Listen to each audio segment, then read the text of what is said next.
Some stories stick with you not because of what you saw, but because of what you felt.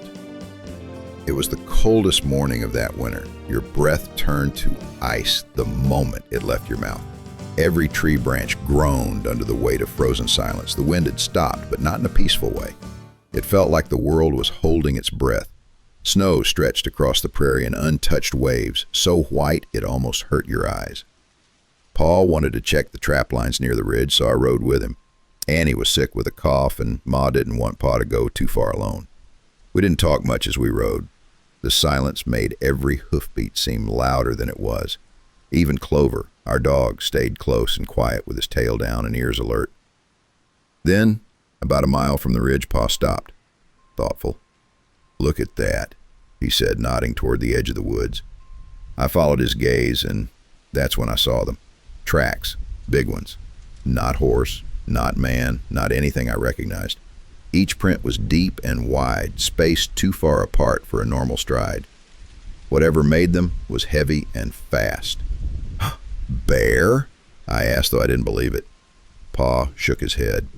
"Bears don't walk like this, and they sure don't move this fast in the snow." The prints led straight through the trees toward our upper pasture, the same place our animals had been uneasy for days. We followed. The woods were quiet, too quiet. No birds, no wind, just the soft crunch of snow beneath our boots and the fog of our breath rising into the air. The trees stood like sentinels, frozen and unmoving. The trail led to a small clearing. That's where we found the remains, not of an animal, but of one of our traps.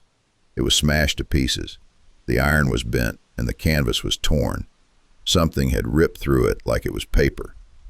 Pa knelt, brushing away the snow. He looked shaken, which I wasn't used to seeing. He stared at the damage like he was trying to calculate a threat he couldn't name. Then he said something I'll never forget. This ain't right." Just then, Clover growled, low and deep. I turned. Something was watching us. I couldn't see it, but I felt it. A pressure in the air. A stillness too sharp to be natural, like the forest itself was holding its breath. Pa stood slowly and put his hand on my shoulder. Firmly. "We're going back. Now." As we turned to leave, the wind picked up again. Sudden, sharp biting. Snow lifted in swirls, blinding us for a moment. In that brief whiteout, I swear I saw a shape at the edge of the clearing. Tall, still, watching. By the time the snow cleared, it was gone. We moved fast, cutting through the trees, but the feeling followed us, like eyes on the back of our necks. At one point, Pa stopped to listen. So did I. That's when we heard it. A long, low moan, like the wind, but heavier, sadder, like something ancient mourning. It echoed once, then faded. Neither of us spoke. We just ran.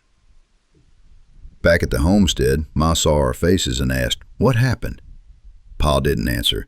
He just went to the barn and bolted the doors, tight.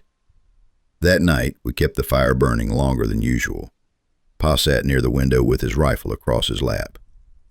Even Clover wouldn't leave the hearth.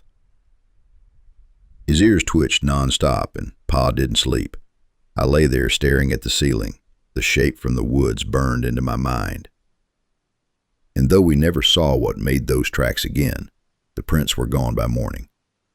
No wind, no new snow, just gone.